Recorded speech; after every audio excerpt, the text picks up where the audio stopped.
From this valley they say you are going. We will miss your bright eyes and your smile, for they say you are taking the sunshine. Each spring, along toward the end of June, in many of our western states, a huge migration takes place. Thousands upon thousands of sheep, ewes that have wintered in the valleys, and their lambs, born only a few weeks ago, are driven to the high mountain ranges for summer pasture. The scene takes us back to the very beginnings of recorded history. For ever since the Stone Age, men have herded sheep. The ancient Egyptians, Babylonians, Greeks, and Hebrews spun and wove wool in their homes, and wealthy Romans who wore togas made of wool were proud of their flocks.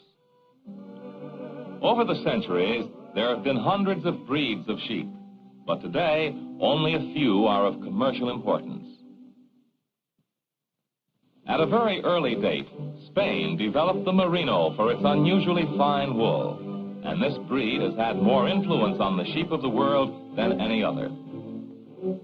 The modern merino has been valuable in the semi-arid and rough ranges of the sheep country because it can walk long distances, stand extremes in temperature, and get along with little shelter, feed, and water. It has the deep-rooted flocking instinct that lets one shepherd watch over a large band. The merino is one of the smaller breeds. Most of the skin folds that once characterized it have been eliminated in the so-called C-type or Delaine merino.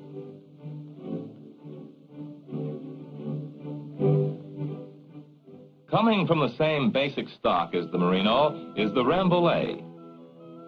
It's also a fine wool breed, and its size and ruggedness have made it valuable on the range. It has the same flocking instinct that is so pronounced in the merino. Rambouillets are good wool producers and have quite good meat conformation also. The ewes are good mothers and excellent milkers. Rambouillet rams pass on their characteristics to their offspring in marked degree. In the American colonies, sheep were first raised mainly for wool, and until the middle of the last century, most of them were in New England and other eastern states. Then the search for cheap rangeland led the industry westward, and by 1900, the Rocky Mountain region had become the leading sheep section of the country.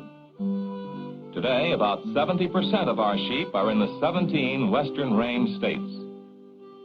The rest are in small farm flocks scattered throughout the other states in the Union.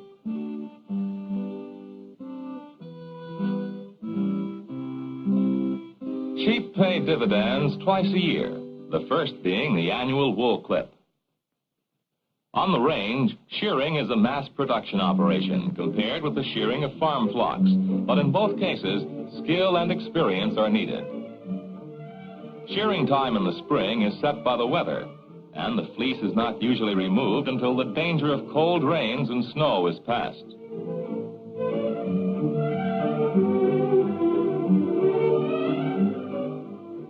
A good man can shear a sheep in remarkably fast time. His equipment works like a barber's clippers. No adequate substitute for wool has ever been found, and our armed forces rely heavily on wool for clothing. It's said that one cause of Hitler's defeat in Russia during World War II was that his troops, dressed in wool substitutes, could not endure the cold and remain effective fighters.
While the early Spaniards were herding merinos in large bands, the British were raising sheep in small farm flocks.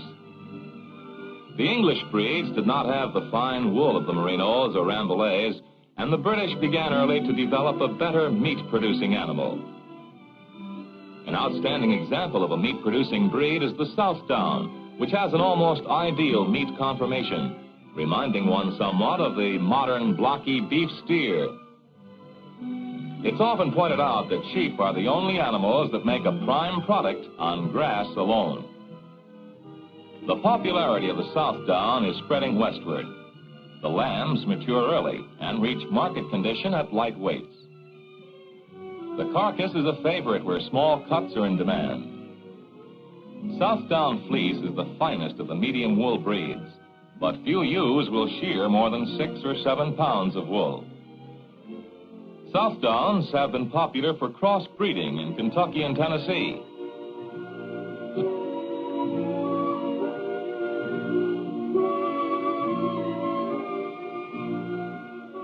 Another good meat animal is the Hampshire. It's a big, rugged animal of good meat type that's in demand for small farm flocks as well as for the big bands of the West. The lamb crop will run as high as 150%, meaning half the ewes will have twins, and the lambs grow fast.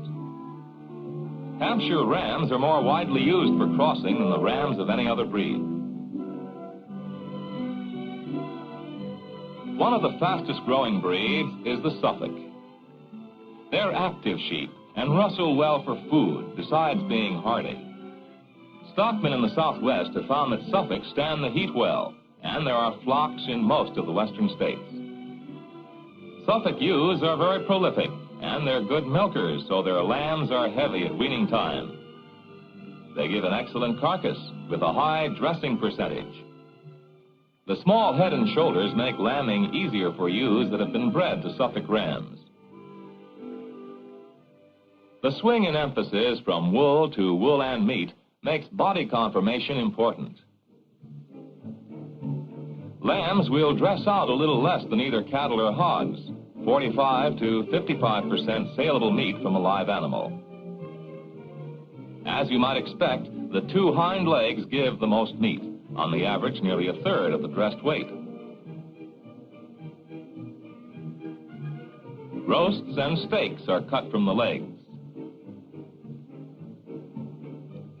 The loin is good for 17.25% of the carcass. This is where those fancy English lamb chops and loin chops come from. Next to the loin is the rib section, which gives us 12.25% of the meat from the carcass. Rib chops come from this section, as well as roasts. 16% of the carcass is breast. We get roasts here, too. The shoulder and shank give us 18.5% of our saleable meat. Here's where those mock duck come from, along with roasts and Saratoga chops. The neck accounts for 3.25% of the weight.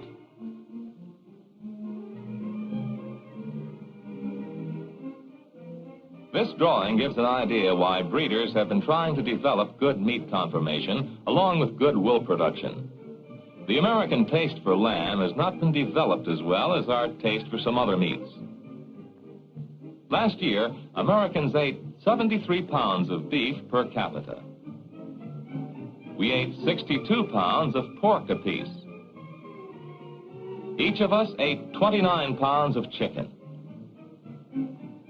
But the per capita consumption of lamb was only a little over 4 pounds. There's a tremendous potential market for lamb in the United States. Another good meat animal is the Dorset. Both rams and ewes of this breed have spiral corkscrew horns. The yield of fleece will run about 7 pounds on the average. The most striking difference from other sheep is the Dorset's breeding habits. Ewes will come in heat late in the spring or early in the summer, and the ram will work a band of ewes in hot weather when most other rams rest in the shade. That means Dorset ewes will produce lambs in the fall. The ewes are very prolific and are the heaviest milkers of all the breeds.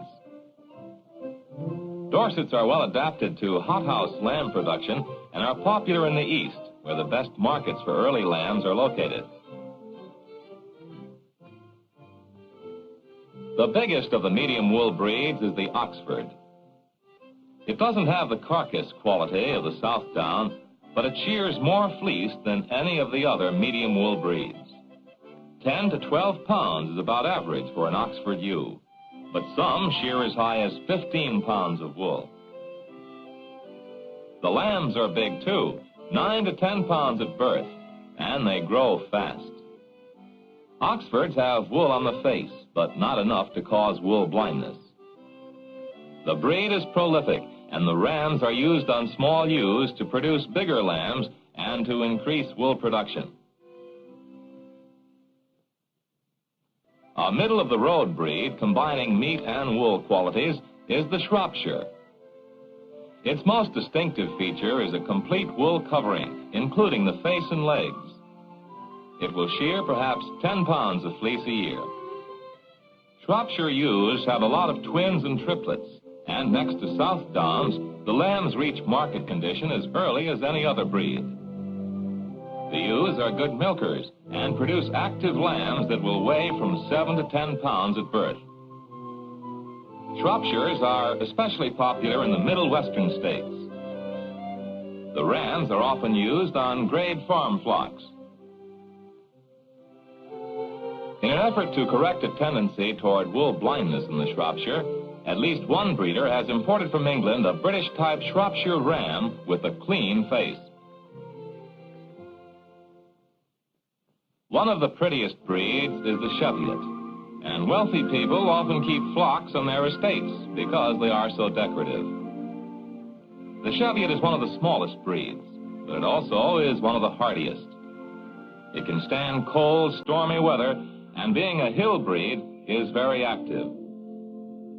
The lambs are quite small at birth, from 5 to 7 pounds. The Cheviot is a medium wool breed and will produce an average of about 7 pounds of fleece. The ewe is apt to be a little nervous, but she's a good mother. Let's watch a flock of Cheviots being rounded up by a trained sheepdog.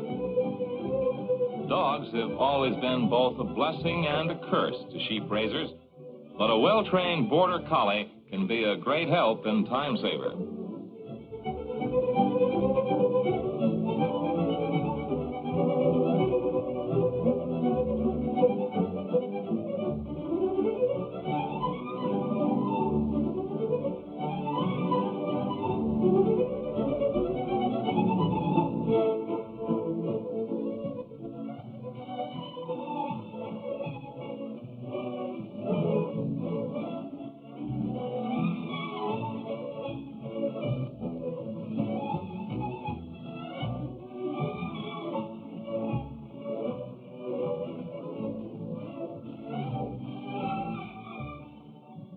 Some of these dogs get to be so good at their work, they can exercise amazing control over the sheep.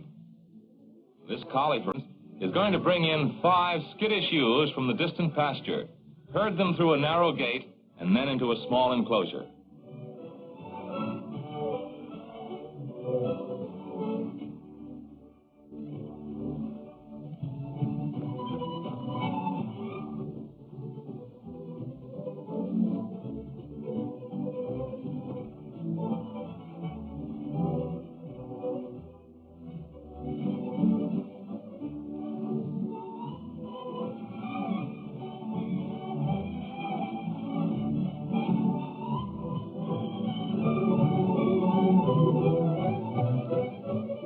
Well done, old boy.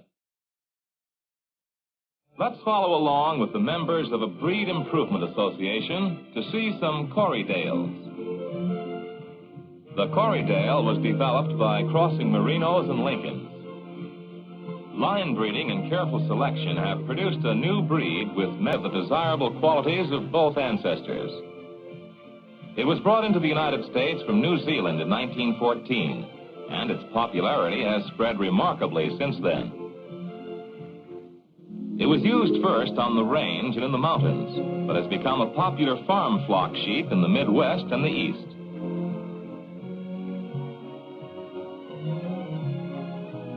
The Corriedale is a good dual-purpose sheep, being a heavy producer of excellent medium wool, and it also gives a good meat carcass.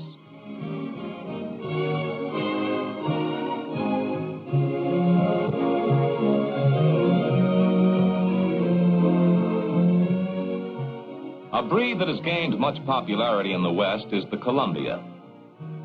It was developed in the United States by crossing Rambouillets and Lincolns, and is now a well-established breed. It's one of the largest of the medium wool breeds and produces a valuable fleece. It has proved very useful under range conditions and is valued for its lamb production as well as for its wool.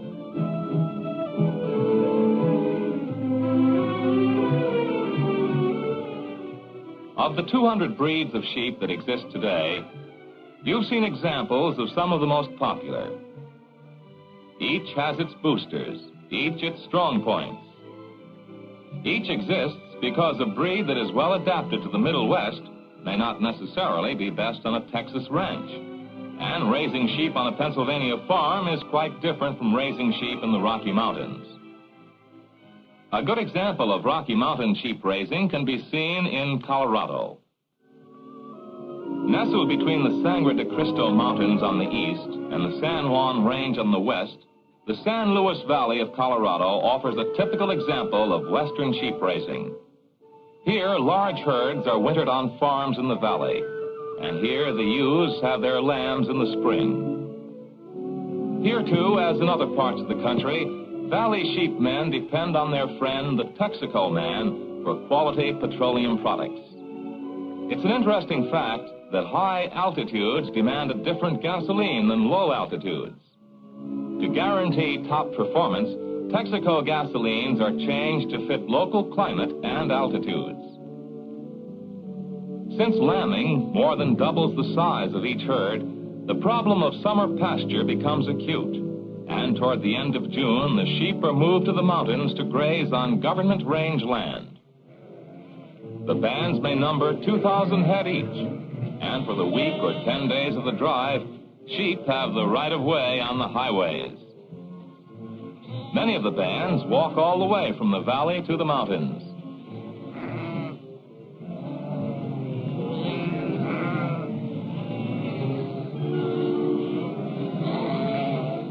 Some owners prefer to ship their herds by truck. Big 2- and 3-decker trailers that will hold 200 to 300 sheep are used.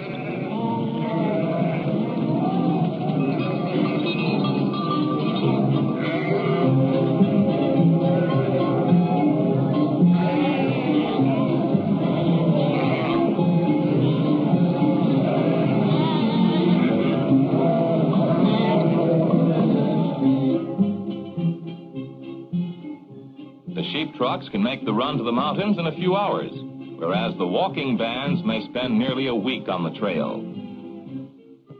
Since most of the government ranges are inaccessible by road, the trucks are unloaded and the bands finish the last few miles afoot. The ranges may be at altitudes of 12 to 14,000 feet, where men and horses have some trouble catching their breath, but the sheep don't seem to mind. Only ewes and lambs are permitted on the range.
The shepherd faces a lonely summer on the range, caring for his band. Here, the lambs will grow and fatten on this high-altitude pasture. And when fall comes, before the snow begins to fly, they'll be driven down to the valley again and shipped off to market. The leading sheep and lamb market of the United States is at Denver.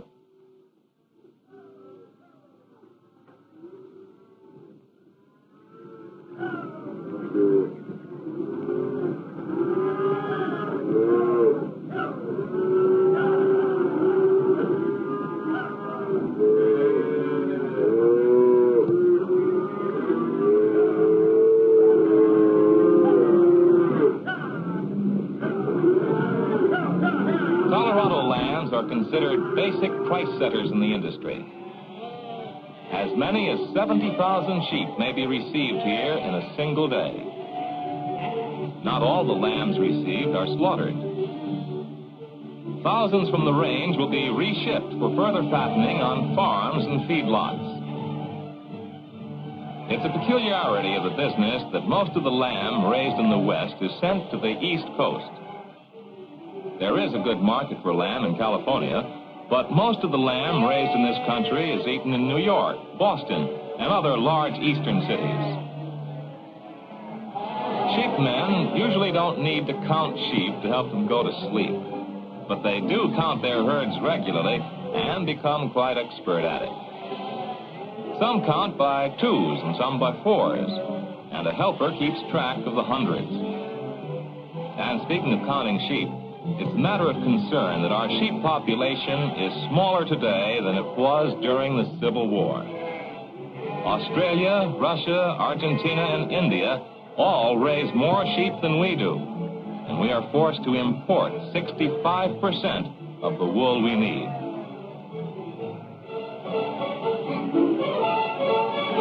During the past 2 years, the number of sheep in this country has increased slightly.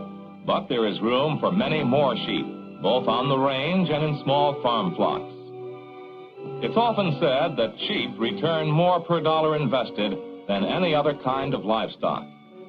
They can utilize low-quality forage not suited to other farm stock and can turn a profit on land too poor or hilly for farm crops. Sheep raising is one industry where there is no overproduction. Whether our sheep population will continue to grow is anybody's guess. But one thing is sure. As long as men farm the soil, some of them will raise sheep.